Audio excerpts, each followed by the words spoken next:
फिर ये लॉकडाउन हो गया, अभी भी कैसे आया हूँ सिर्फ मुझे पता है। और इस लॉकडाउन में तुम्हारे बिना मेरी क्या हालत हुई है वो मैं किसे बताऊं? मुझे बताओ ना।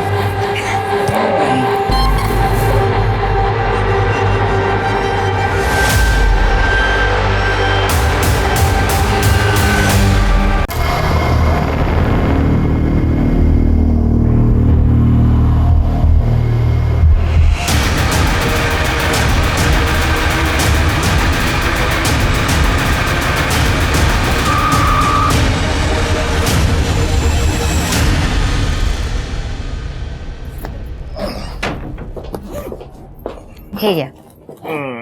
Thank you. लॉकडाउन खत्म ना होता तो कितना अच्छा होता। अब मैं आपके बिना कैसे रहूंगी? मैं भी तो अपनी बीवी को छोड़ के नहीं जाना चाहता, लेकिन क्या करूं, काम में जाना पड़ेगा ना। आई शपथ जल्दी आ जाऊंगा, ठीक है?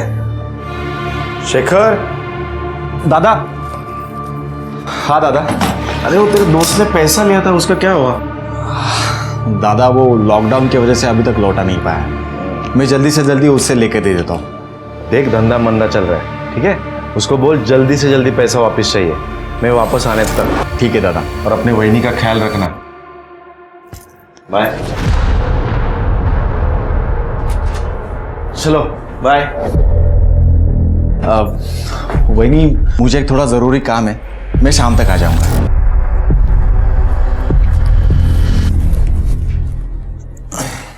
बाय।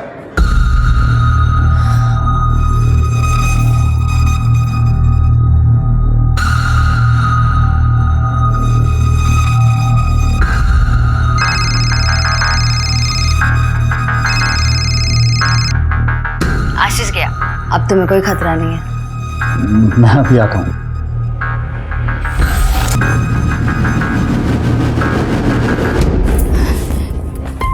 तुम्हें शर्म नहीं आती? मेरे भाई का घर तोड़ के क्या अपना घर बचा रहेगा? मैं तुम्हें मानसी बहनी के पास बिल्कुल जाने नहीं दूंगी। तू रोकेगी मुझे? तू रोकेगी मुझे? योगेश, योगेश प्लीज। नहीं नहीं। मुझे रोकेगी तू? हाँ? क्या कर रहा है तू? खमाटा मेरी बहू पर हाथ उठाए तो फिर इसे कहो कि काम से काम रखे, वरना खाएगी। और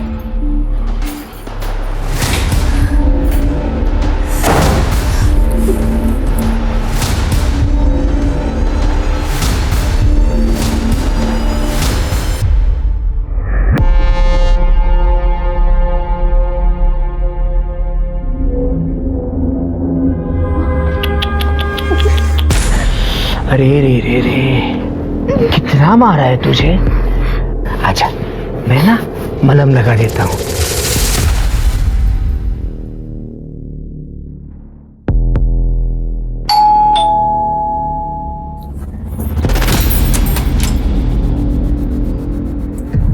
अरे चोरों की तरह नहीं, शेरों की तरह।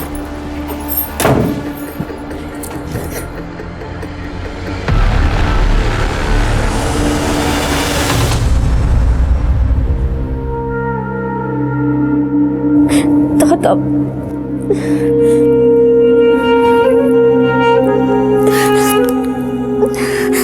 शेखर, शेखर फोन उठाओ।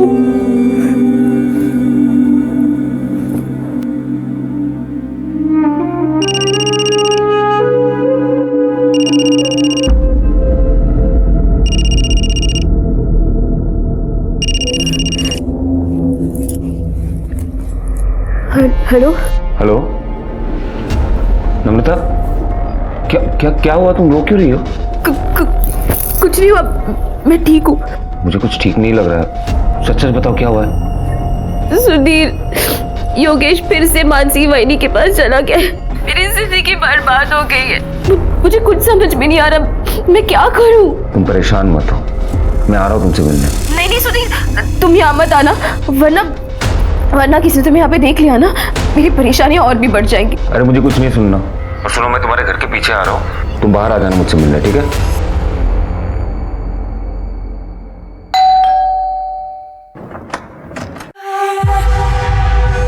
आशीष,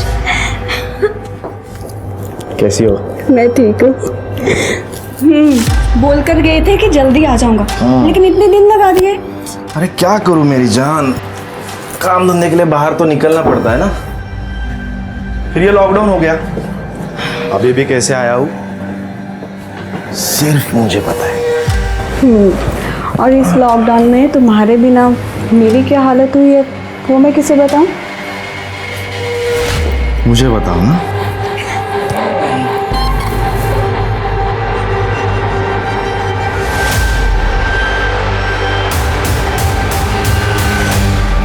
रिश्ता कोई भी हो, भरोसा और सुरक्षा का विश्वास ही उस रिश्ते को विश्वसनीय बनाता है।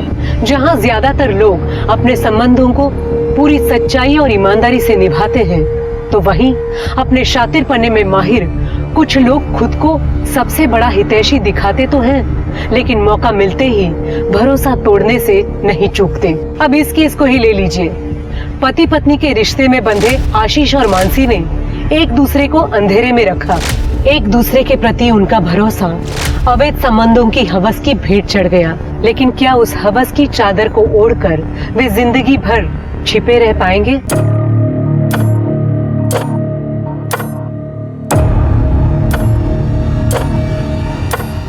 कितनी बेरहमी से मारा है तुम्हें। बता, तुम्हारी आंसू मुझसे सह नहीं जाते। पर मैंने अब सहना सीख लिया है। इन्हीं आंसू के साथ जीना पड़ेगा मुझे। मैं अपने पति को अपनी भाभी के पास जाने से रोक नहीं सकती, और रोका तो उससे मुझे एक पति जो अपनी पत्नी की बिल्कुल इज्जत नहीं करता, और दूसरा मेरा ससुर जो मेरी इज्जत के पीछे पड़ा हुआ है। एक चोट देता है और दूसरा मरहम लगाने पहुंच जाता है। यहाँ वहाँ छूता है मुझे। तो तुम चुप क्यों हो? हाँ, अपने भाइयों से बात क्यों नहीं करती?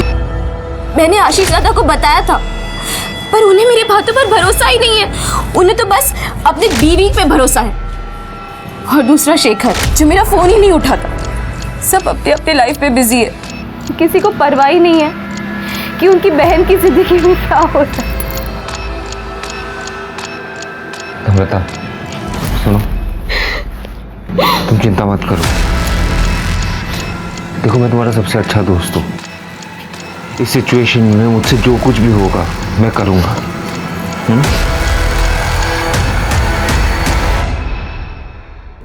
आ नहीं सकते थे, फोन तो कर ही सकते थे ना। अरे हाँ, वो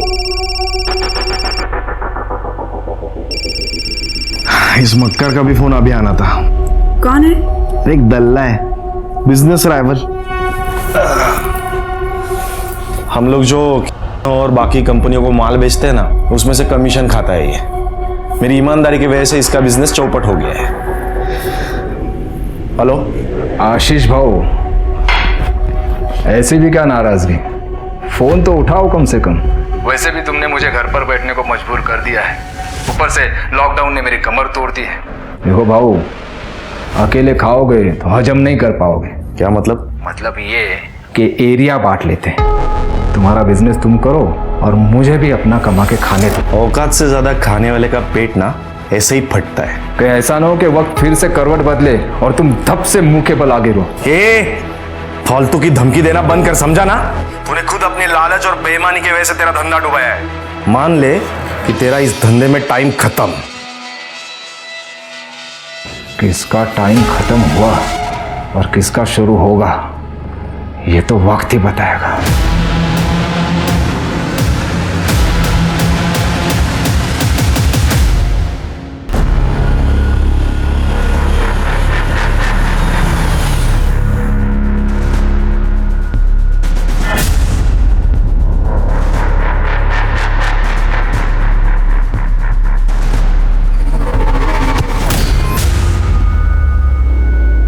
लो, तुम मिठाई खाओ। मिठाई? अरे क्या महेश, तूने खरीदे हुए शेयर्स की हालत क्या देखा ना बाजार में, सब गिर रहे हैं, अब तू मिठाई खिला रहे। केदार भाऊ, मेरी कुंडली से शनि की 7.5 हमेशा के लिए दूर हो गई है। अब मैं अपना पुराना बिजनेस फिर से शुरू करने जा रहा हूँ। तुम मिठाई खाओ, मिठाई खाओ। ठीक है ठीक है। और रही बात शेयर्स की, तो तुम्हारे खरीदे हुए शेयर्स तो बड़ा उछाल मार रहे हैं। केदार भाऊ, तुम्हारी जिंदगी में कोई उछाल नहीं आ रहा। महेश, मेरी जिंदगी में बहुत जल्द उछाल आने वाला है। तो जानता है, मेरा बेटा योगेश नम्रता को, मेरी बहू को आए दिन मारते रहता है। अब उसकी बेरुखी से तंग आकर वो जल्द ही मेरी बाहों में आने वाली है। ये बात अब इस बात पर तू मिठाई खा ले। कौन आ गया?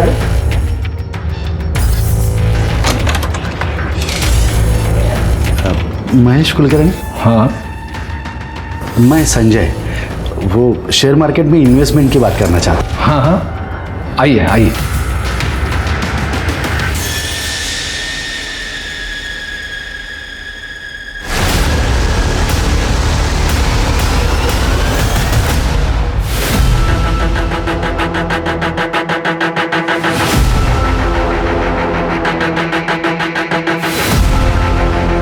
रुको रुको, इधर रुको।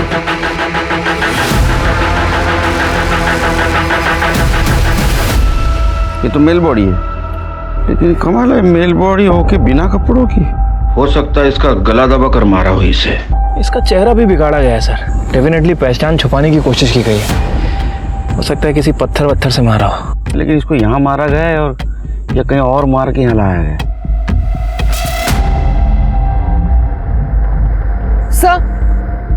सर, ये कच्ची सड़क आगे तक जाती है। शायद कोई गाड़ी आके ये लाश फेंक के यहीं से गई होगी। करोड़े कैसा सापड़ता का बगा सर।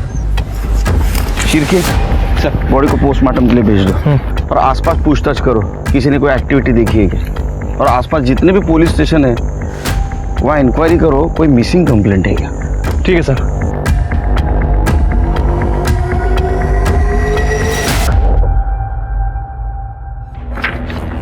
सर, आपका शक सही निकला। गला दबाकर ही मारा गया था और उसके बाद उसका चेहरा बिगड़ा। ये देखिए, पीएम रिपोर्ट में मेंशन है कि उसकी मौत 29 जून को दिन में 11:30 से 12:30 के बीच में हुई है। और सर, उसके पहले उसके साथ सेक्सुअल एक्टिविटीज भी हुई हैं। तो औरत के चक्कर में तो ये मर्डर नहीं हुआ। सर, लग तो ऐसा ही रहा है।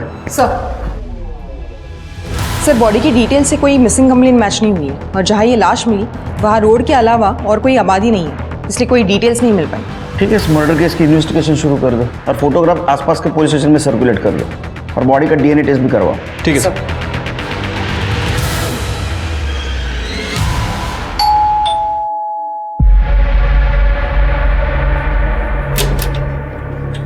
मानसी देशपांडे जी,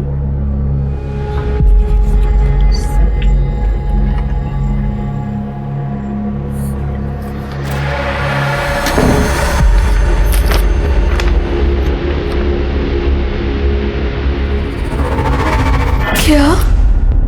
आशीष का डेथ सर्टिफिकेट? हे भगवान, ये क्या हो गया? आशीष, वही क्या है? हे भगवान,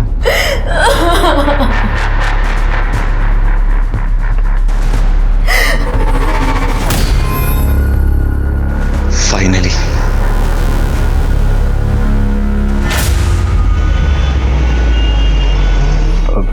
ठीक है मैम, बोल दे। सुनो, क्या हुआ?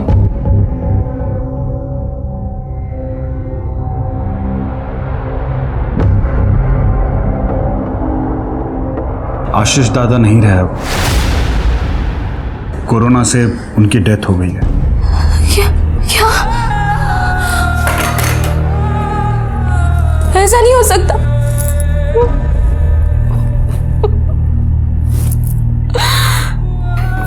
संभालो अपने आप को। अब वैसे भी हमारे रास्ते का कांटा तो निकल ही गया ना। मैं तुमसे तलाक देके मानसी से शादी कर लूंगा।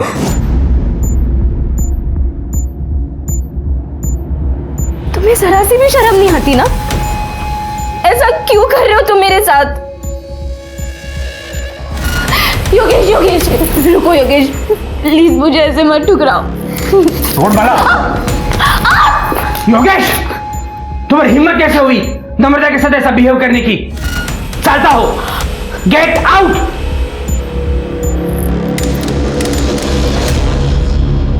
नम्रता, उठ जा, अरे उठ उठ, उठ। देख, तो चिंता क्यों करती है तू? छोड़ो मुझे, मुझे ये सब अच्छा नहीं लगता। नौटंकी नहीं करना मेरे साथ। तू जानती है ना, एक मैं ही हूं जिसे तुम्हारी जवानी से लगाव है। चिंता मत कर, मैं योगेश को बोल दूंगा, वो तुम्हें तलाक नहीं देगा। करने दो उसे जो करना है वो, और मुझे जो करना है वो मैं करूंगा।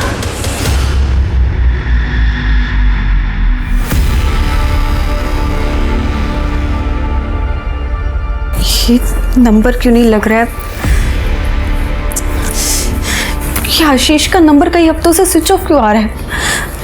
सब कुछ ठीक हो बस।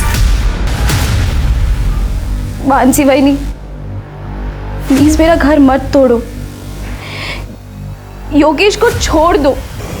देख नम्रता, तू अपने पति को नहीं संभाल पाई तो इसमें मेरी क्या गलती है? मतलब तू सीधे से नहीं मानेगी?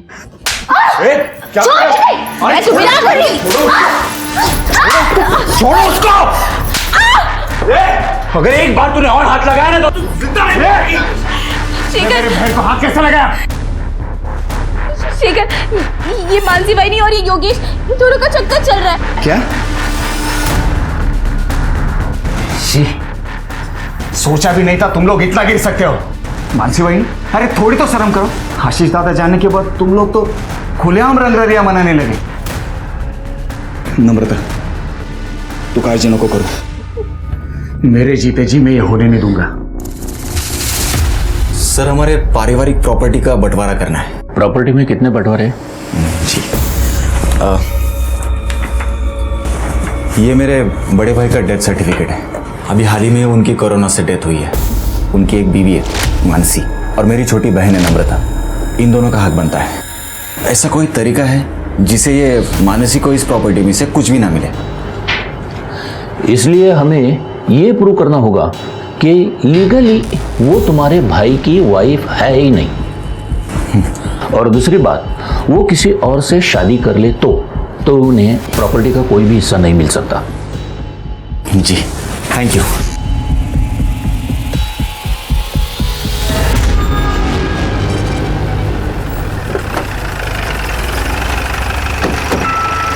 सर, आपने जो डीएनए रिपोर्ट मंगाई थी वो आ गई है। सर एक मिनट। हेलो, एडवोकेट सलागरे बोल रहा हूँ। केड़कर साहब से बात हो सकती है? हाँ एक मिनट सर, मेरे साथ ही हैं। सर आपके लिए। हेलो। हाँ नमस्कार केड़कर साहब, एडवोकेट सलागरे बोलते हैं। हाँ नमस्कार साहब, बोला बोला। अभी शेखर नाम का लड़का आया था मेरे पास प्रॉपर्टी के बंटवारे का केस लेकर। उसके भाई की डेथ हुई है। सर्टिफिकेट में death of cause is corona ऐसे लिखा है। ये सर्टिफिकेट मुझे नकली लग रहा है। अच्छा, एक काम करना सर लग साहब, वो सर्टिफिकेट और वो आदमी की डिटेल्स शिरके के मोबाइल पे सेंड कर दो। सर भेज देता हूं मैं। Okay, thank you. आया? हाँ सर, आ गया। एक काम करो, ये स्वाति को फॉरवर्ड कर दो और स्वाति को बोलो पता करे ये फेक है और ओरिजिनल। सर सॉरी मानसी भाभी, उस दिन मैं कुछ ज़्यादा ही बोल गया। अगर योगेश को ही नम्रता के साथ नहीं रहना है तो मैं क्यों कुछ ज़बरदस्ती करूं?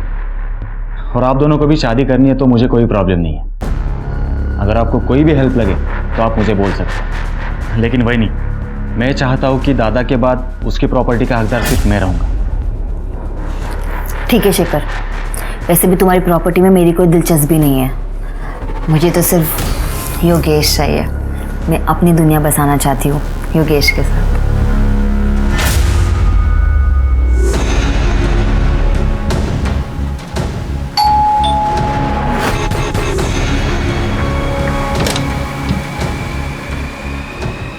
आशीष, आइए ना।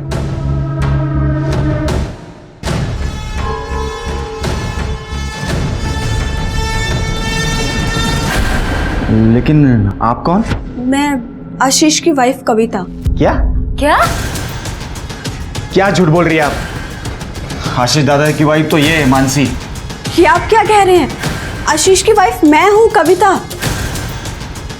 अगर आपको विश्वास नहीं होता ना, ये मैरिज सर्टिफिकेट देखिए।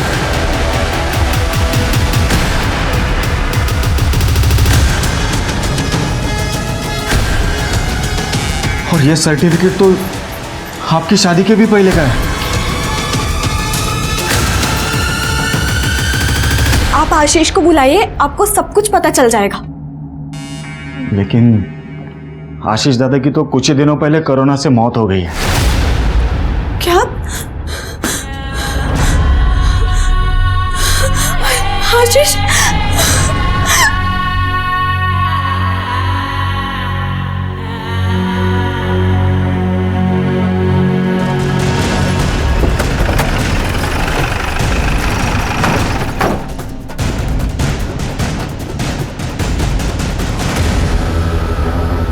आप में से शेखर कौन है? सर शेखर मैं हूँ। आपके भाई की कोरोना से मौत हुई, आपको कैसे पता चला? जो सर्टिफिकेट आपने लॉयर को सबमिट किया था, कहाँ से मिला था आपको? सर वो सर्टिफिकेट तो कुरियर से आया था। हाँ सर, कुरियर तो मैंने खुद रिसीव किया था। देखो ये यही था। हाँ सर, सर्टिफिकेट तो यही था। ये फेक है क्या? मैं जानती थी यहाँ कुछ ना कुछ तो गलत हो रहा है। आप?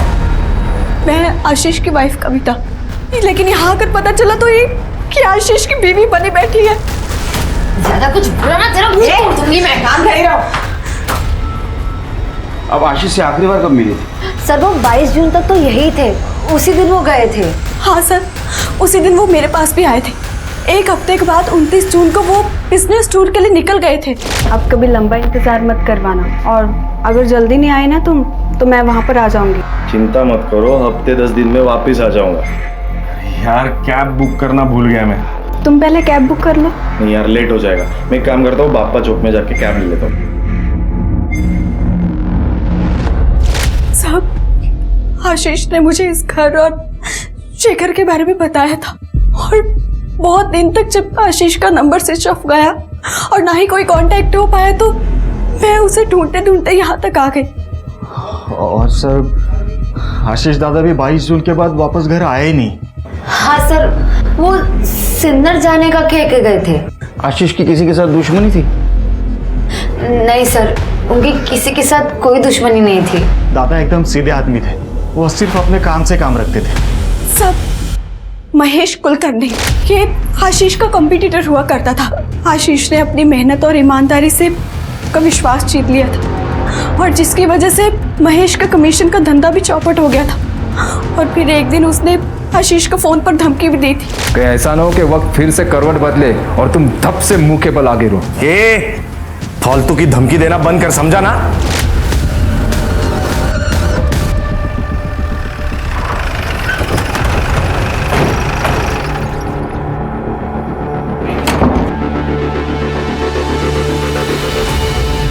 परेशान हो गए हमको देख के? नहीं सर, ऐसी कोई बात नहीं है। बताइए मैं क्या कर सकता हूँ। आशीष की वाइफ कह रही थी कि तुमने उसे कुछ धमकाया बिजनेस के सिलसिले में।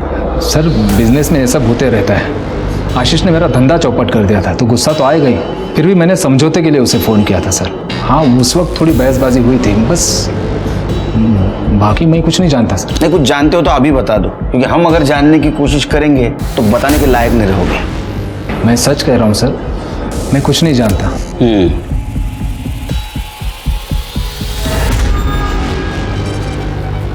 सर मुझे तो शेखर का ही हाथ लग रहा है, क्योंकि प्रॉपर्टी के बंटवारे को लेके वो डायरेक्ट लॉयर के पास चला गया। सर ये बात कुछ हजम नहीं हो रही है। लेकिन आशीष को मार के शेखर को ज्यादा कुछ नहीं मिलता, क्योंकि आशीष के मरने के बाद उसकी प्रॉपर्टी तो उसके वाइफ को मिलने वाली थी। ये महेश हमसे कुछ छुपा रहा है। एक काम करो, महेश का सीडीआर रिपोर्ट और मोबाइल लोकेशन ट्रैक करो, और ये जो फेक डेथ सर्टिफिकेट मिला था वो किसने बनवाया था ये भी चेक करो।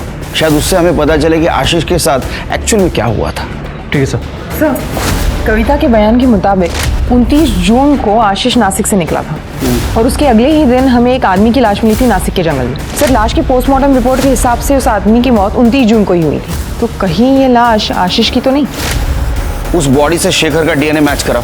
सर, शेखर का डीएनए मैच होते ही इस बात की भी पुष्टि हो गई कि 30 जून को नासिक के जंगल में मिली लावारिस लाश दरअसल आशीष की ही थी। लेकिन पुलिस के सामने ये सवाल अब भी मौजूद था कि आशीष को आखिर मारा किसने। आशीष की फोन लोकेशन और कॉल रिकॉर्ड से भी कोई खास सबूत हाथ नहीं लगा। पुलिस का शक आशीष के बिजनेस राइवल महेश कुलकर्णी पर जाकर ठहर रहा था। दूसरी तरफ पहले ही अपने पति से मिले धोखे से दुखी नम्रता अपने भाई शेखर के विश्वासघात से हिल गई थी, जो योगेश की शादी मानसी से करवाने की हिमायत कर रहा था। मानसी तो पहले से ऐसी थी, मगर अब तो शेखर भी। मानसी और योगेश को जो करना है वो करेंगे नम्रता, लेकिन अब जब शेखर भी इस गंदे खेल में शामिल हो गया है, मुझे लगता है तुम्हें यहाँ से कहीं दूर चले जाना चाहिए, नहीं तो तुम्हारी जान को खतरा हो सकता है।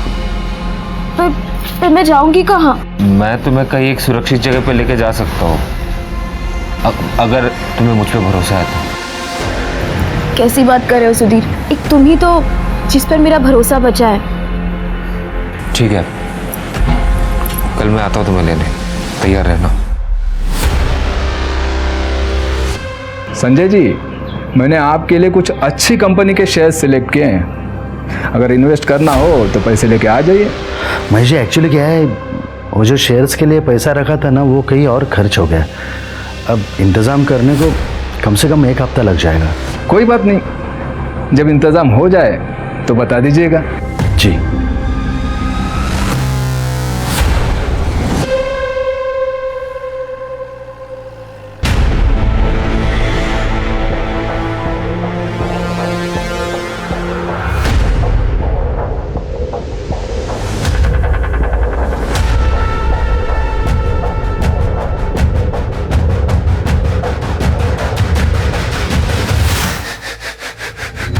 नम्रता, नम्रता, नम्रता, क्या है? कहाँ घुस रहा है तू? कहाँ घुस रहा है तू? नम्रता का है? मुझे क्या पता, कल रात से घर पर नहीं है वो। तुम्हें पता होगा ना, तू तो आशिक है उसका। बता कहाँ छुपा के रखा है उसे? मुझे नहीं पता नम्रता कहाँ पे है। तो किसी और के साथ भाग के। सच सच बता नम्रता कहाँ है? तुम लोग उसे बहुत परेशान करते हो, मुझे पता है। कहाँ छुपा के रखा है? हिम्मत कैसे हुई तेरे मेरे बाबा को हाथ लगाने की? हाँ, हिम्मत कैसे हुई? छुपा के रखा है, मैं उसे ढूंढ के निकालूंगा, मैं बोल रहा हूँ। अरे जा जा। नम्रता जहाँ भी होगा ना, मैं पता लगा के रहूंगा। चल निकल। नम्रता कहाँ है? चल, पता लगाता है साला। कातिल बहुत चालाक है शेर के, और इसलिए उसने कोरोना का सहारा लिया। लेकिन सबसे बड़ा सवाल यह है कि आशीष को कहाँ मारा गया, क्योंकि कविता के बयान और आशीष के कॉल डिटेल्स के मुताबिक वो घर से 11 बजे निकला था और उसकी मौत 11:30 से 12:30 के बीच में। तो इसका मतलब उसको रास्ते में ही मारा गया। सर, कविता ने हमें बताया था कि आशीष ने घर से कैब बुकिंग की थी। वो पैदल बापा चौक तक गया, जो वहाँ से 200 मीटर की दूरी पर। सर, हो सकता है इसी बीच आशीष को किडनैप करके मार दिया गया हो, या फिर कातिल उसी कैब में हो। सर, लेकिन अगर कातिल ने आशीष को सिन्नर में मारा तो उसकी लाश को नासिक के जंगलों में क्यों फेंक दी?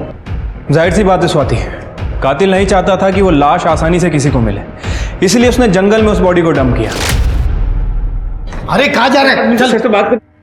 अरे करणे येऊ दे त्यांना, लोकांच्या तक्रारी ऐकण्यासाठी जगना पडीकडे।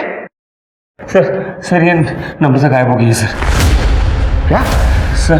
उसके पति योगेश और आशीष की बीवी मानसी, इन दोनों के बीच में अफेयर चल रहा है सर। सर मुझे पक्का यकीन है इन दोनों ने गायब किया सर। आप उन दोनों को छोड़ना नहीं सर, प्लीज।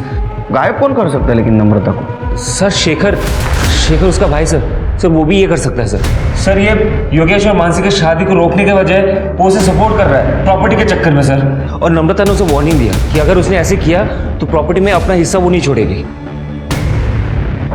इन सबसे पूछताछ करनी होगी। अरे सर, हमें नहीं पता वो कहाँ चली गई है। हाँ सर, एकदम कैरेक्टरलेस औरत थी, कितनों के साथ उसके चक्कर थे सर, और उसमें से ये एक सुधीर भी है, पूछिए उसको। और सर एक बार तो उस कमीनी के लिए इसने मुझे मारा भी था, पूछो। को जानवर को तरह मारा तूने? हाँ? सब मार क्या होती है ना, मैं तुझे बताता हूँ। तुझे क्यों इतनी तकलीफ हो रही है? हाँ? तेरा अफेयर चल रहा है क्या उस कमीनी के साथ? तेरे जैसा नहीं समझा, और ना ही वो मानसी की तरह है कि पति होने के बावजूद यहाँ मुंह मारे। तो तुम लोग कर रहे हो। अगर नम्रता को कुछ भी हुआ ना तो मैं तुम लोगों को छोड़ूंगा नहीं। एक तरफा ही सही, लेकिन मैं उससे बहुत प्यार करता हूँ। छोड़ मुझे, छोड़ूंगा नहीं। अरे सर ये झूठ बोल रहे हैं, उसका कोई चक्कर किसी के साथ नहीं चल रहा था।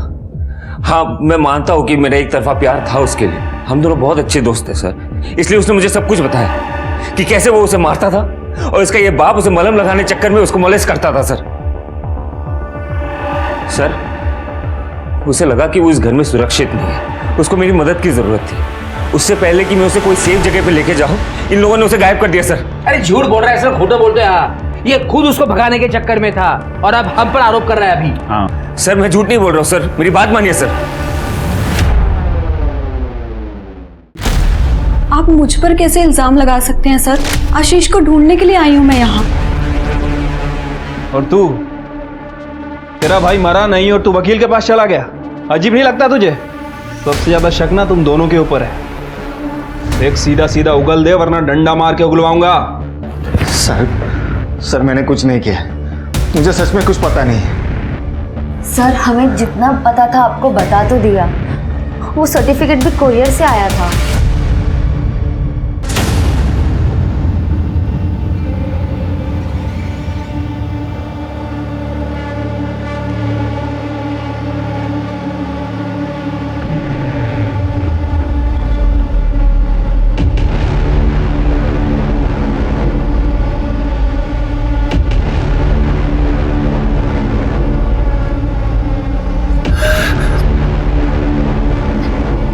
पानी देता हूँ।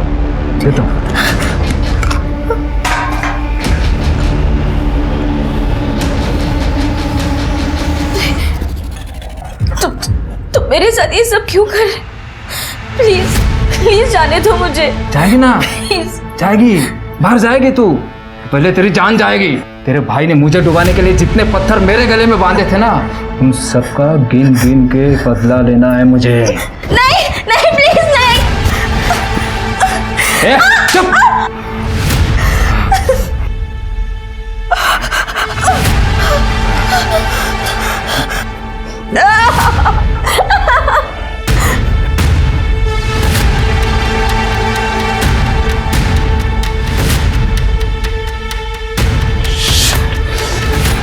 अबे आता है, मैं रुक।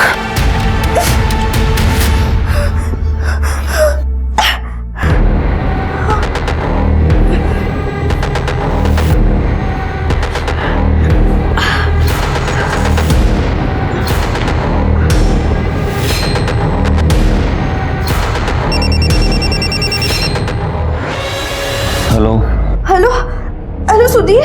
नम्रता, तुम कहाँ पे हो? तुम ठीक तो हो ना? नहीं सुधीर, मुझे इन लोगों ने ना महेश कुलकर्णी के घर पे बांध कर रखा है। ये घोल चौक है ना? हाँ बस वही। सुनो, तुम फिक्र मत करो, ठीक है? मैं तुरंत आता हूँ वहाँ पे, तुम फिक्र मत करो। हाँ सर, अभी तक इस नम्रता की सीडीआर से कुछ खास पता नहीं चला। 31 जुलाई से इसका फोन स्विच ऑफ है और अभी तक स्विच ऑफ ही है। सर, हो सकता है कि नम्रता अपने हस्बैंड के साथ घर से भागी हो या फिर कोई उसे जबरदस्ती करके ले गया हो सकता है कि मानसी और योगेश भी इसमें इन्वॉल्व हो। अरे शेखर? हाँ सर, इस शेखर को भी इग्नोर नहीं कर सकते हैं क्योंकि वो प्रॉपर्टी के लिए कुछ भी कर सकता है। और हमें सुधीर ने बताया था कि नम्रता अपना हिस्सा शेखर से मांग रही थी। सर वो नम्रता का पता चल गया सर। उसने मुझे 1 घंटे पहले फ़ोन किया था। उन लोगों ने उसे गोल चौक में किसी महेश कुलकर्णी के घर पे बंद करके रखा है सर। मैं वहाँ पे गया था लेकिन वहाँ पे कोई था नहीं। इस केस में महेश कुलकर्णी का नाम बार बार आ रहा है। कहीं आशीष और उसके बहन से बदला लेने का मामला तो नहीं? एक काम करो, सुधीर को जिस नंबर से कॉल आया था उसके डिटेल्स निकालो। इस महेश कुलकर्णी को जल्द से जल्द पकड़ना होगा। चलो।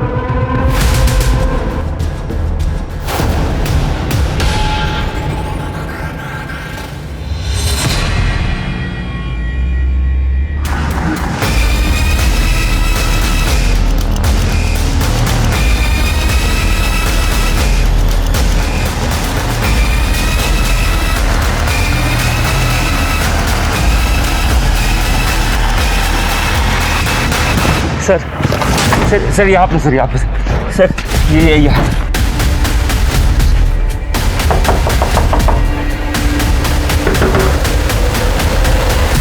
मैं जब आया था तब बंद था सर।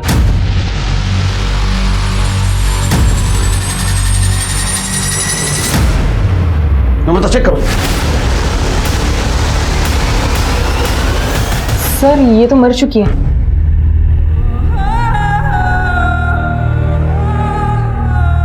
और सर ये देखिए, गले पे रस्सी के निशान है। शायद रस्सी से गला घोट के मारा गया इसे। नम्रता! नौटंकी बंद कर। तूने मारा नम्रता को? तो एक तरफा प्यार करता था ना उससे। तूने बोला था दरवाजा बंद है, दरवाजा खुला था। सर मैं जब आया था सर तब अंदर से दरवाजा बंद था सर, यकीन कीजिए सर, मैं झूठ नहीं बोल रहा हूँ सर। सिर्फ नम्रता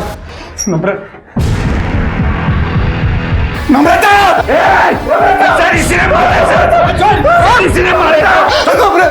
तुझे कैसे बता रहे नम्रता यहाँ है? सर शेखर ने मुझे फोन करके बोला था नम्रता यहाँ पे। सर योगेश को मैं नहीं बताया था। सुधीर का पहले फोन मुझे आया था, लेकिन मैं घर से थोड़ा दूर था और योगेश मेरे ही घर पे था, इसीलिए मैंने आगे भेज दिया। हटा दिया ना तूने तेरे बीवी को रास्ते से? हाँ, मानसी के साथ आय्याशी करनी थी ना तेरे को? सच बोल। सर सच बताऊं तो आप लोगों के आने से पहले मैं यहाँ आ चुका था, लेकिन जब मैं यहाँ आया तो मैंने देखा कि ऑलरेडी नम्रता मर चुकी है, इसलिए मैं डर गया और डर के बाहर जाके छुप गया। सर ये शायद महेश का फोन है, जिससे नम्रता ने सुधीर को कॉल किया। महेश मिल गया। क्या रे? खुश हो गया ना तू भाई बहन को मार के? तेरा बदला पूरा हो गया? सर आशीष और नम्रता को मैंने नहीं मारा है। हाँ, मैं नम्रता को यहाँ ले आया था, पर केदार के कहने पर। देख, मेरी बहू नम्रता घर से भागने की तैयारी में है। वैसे मेरे बेटे योगेश ने तो उसे जिंदगी से निकाल ही दिया है। अब उसको किसी सुरक्षित जगह की तलाश है। इस स्थिति में उसके भाई का दुश्मन मतलब तू तेरे उस वाले घर से सुरक्षित और कौन सी जगह हो सकती है? उसके बाद में केदार के घर पहुंचा। केदार ने नम्रता को पहले ही बेहोश करके रखा था सर। फिर मैंने नम्रता को गाड़ी में डाला और यहाँ ले आया सर। उसके बाद मैंने और केदार ने बारी बारी नम्रता के साथ शारीरिक संबंध बनाए। इन सबको कस्टडी में ले लो। चलो स्वाति, बॉडी को पोस्टमार्टम के लिए भेज दो और सीसीटीवी रहेगा तो उसका फुटेज कलेक्ट करो। सर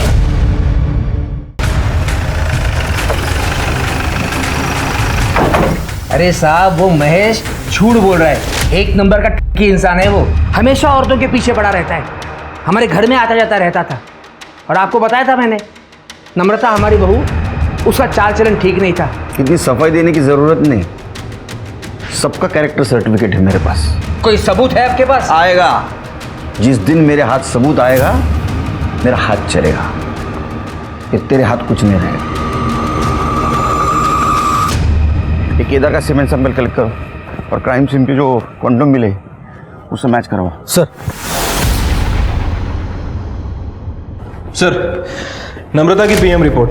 सर नम्रता की मौत गला घोटने की वजह से हुई है। इसके गले पे रस्सी और कुछ ट्रेसेस भी मिले हुए हैं। इसके अलावा बॉडी पे कहीं कोई स्ट्रगल के निशान नहीं है और मौत 11 से 12 के बीच में हुई है। CCTV footage? नहीं सर, वहाँ कोई सीसीटीवी कैमरा नहीं है। ये बात समझ में नहीं आ रही शिरके।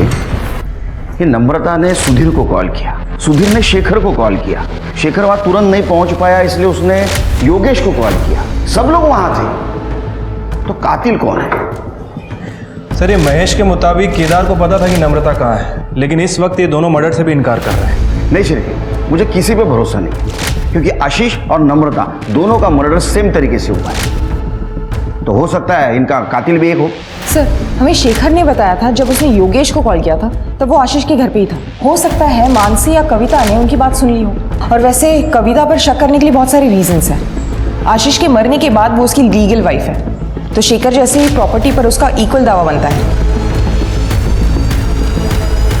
सर मैंने नम्रता को नहीं मारा है। और सर मैं भी इस बारे में कुछ नहीं जानती हूँ। उस दिन नेटवर्क इशू होने की वजह से योगेश बाहर गया था सुधीर से बात करने के लिए, और जब योगेश अंदर आया तो उसने मानसी को बताया और मानसी ने मुझे बताया कि किसी ने नम्रता का किडनैप कर लिया है।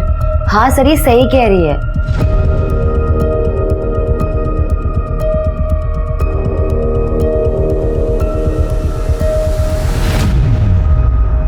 सर आपको क्या लगता है, ये दोनों लड़कियां सच बोल रही है या सच को छुपा रही है? ये नम्रता को जिसने भी मारा है बहुत होशियार है, उसे ढूंढने के लिए हमें बहुत मेहनत करनी पड़ेगी। शिरके, ये आशीष का डुप्लीकेट डेथ सर्टिफिकेट जिसने भी बनवाया है उसका कुछ पता चला?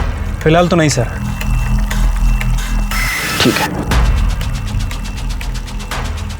शिरके, तुमने एक चीज पॉइंट आउट की, खिड़की के बाहर 2 रस्सी के टुकड़े लटक रहे थे और बीच का हिस्सा गायब था।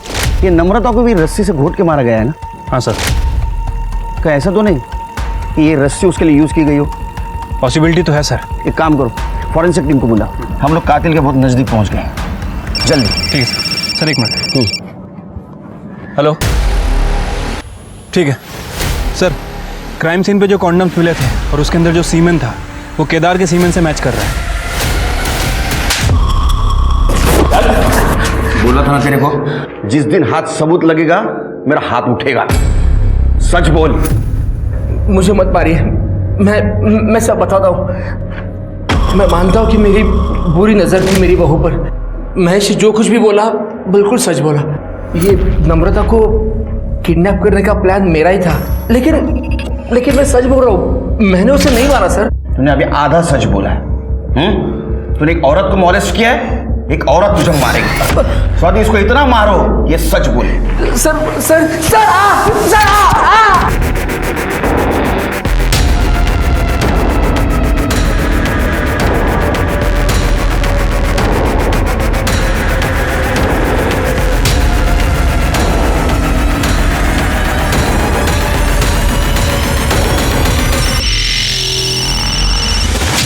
हेलो।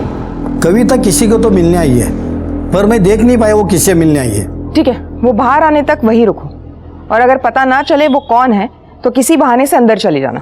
Okay madam.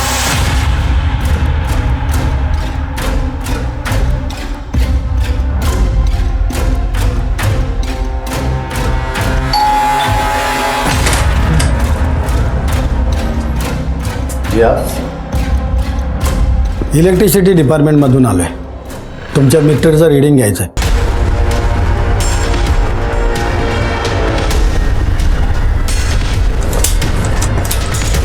सर, तुमचं मीटर फॉल्टी आहे। एक आठवड्यामध्ये तुम्हाला नवीन मीटर दिलं जाईल, पण मालकाचा आम्हाला एक फोटो लागेल। मेरे पास में फोटो नहीं है सर। ती आमच्याकडे सुविधा आहे, तुम्ही जरा मास्क खाली करा। सर, ये वो आदमी है जिससे कविता मिलने गई थी। इसकी कुंडली निकालो। सब। अब मेरे रास्ते में सिर्फ एक ही रोड़ा बचा है, और वो भी अपनी जगह पे पहुंच गया तो फिर सब कुछ अपना, ना कोई रोक टोक, सिर्फ मौज ही मौज। ठीक है सर, कविता जिस आदमी से मिलने गई थी उसकी डिटेल्स निकालिए। वो कविता का ही मामा है, संजय, इसी शहर में रहता है। सर, आशीष का जिसने फेक डेथ सर्टिफिकेट बनाया था उसका पता चल गया है, ये उसका फोटो है। करडे ने जो फोटो भेजे तो दिखा। सब। ये दोनों फोटो तो एक ही आदमी के हैं।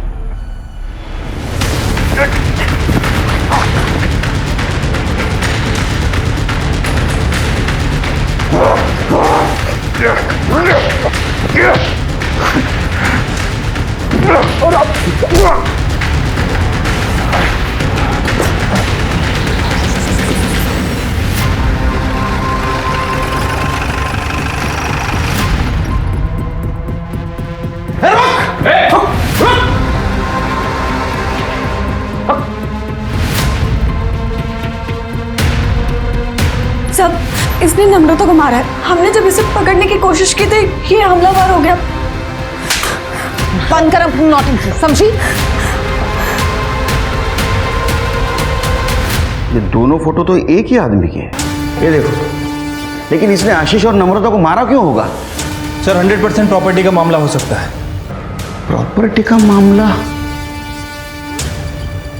अगर प्रॉपर्टी का मामला हो सकता है तो इसका अगला शिकार शेखर हो सकता है। हमें शेखर को बचाना होगा। 1 सेकंड से शेखर बच गया और 1 सेकंड से तू भी बच गया। तुम दोनों के खिलाफ सारे सबूत है हमारे पास। तुम सच बोलो, ये तो हमारा डंडा बोलेगा। बताती हूँ सर, मैं आशीष से बहुत प्यार करती थी। मुझे बिल्कुल भी अंदाज़ा नहीं था कि वो मुझे इतना बड़ा धोखा देगा। वो अक्सर बिजनेस का नाम लेकर सिनर आया करता था, और जब उसने ज़्यादा से ज़्यादा वक्त यहाँ बिताना शुरू कर दिया तो मुझे उस पर शक होने लगा। फिर मैंने ये बात संजय मामा को बताई। इन्होंने आशीष के इस घर पर नज़र रखनी शुरू कर दी।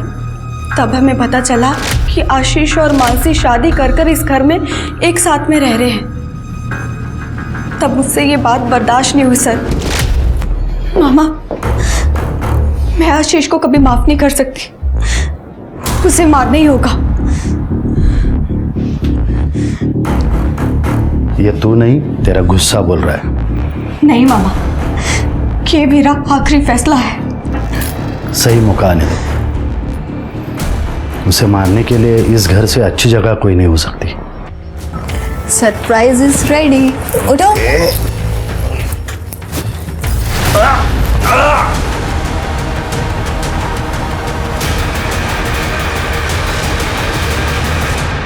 आशीष की लाश नासिक के जंगल में मैंने फेंक दी, क्योंकि अगर पुलिस इन्वेस्टिगेशन शुरू हो गया तो कविता पे कोई शक न करे और छिपी रहे। साहब, अभी कोरोना से इतने लोग मर रहे तो हमें लगा कि ये आशीष की मौत भी छिप जाएगी और कविता आशीष की प्रॉपर्टी पे ऐश करेगी। लेकिन साहब, जब हम यहाँ आए तो हमें पता चला कि ये आशीष की तो बहुत सारी प्रॉपर्टी है।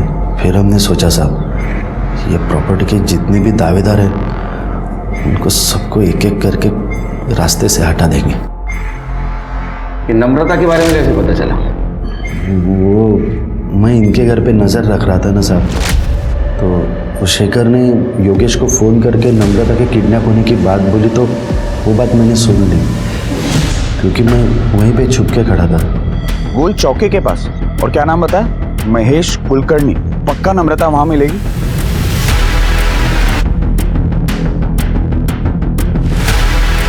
मैं वो एड्रेस पे पहुंचा और नम्रता को गला घोट के मार दिया साहब। मैंने सुधीर को आते हुए देखा।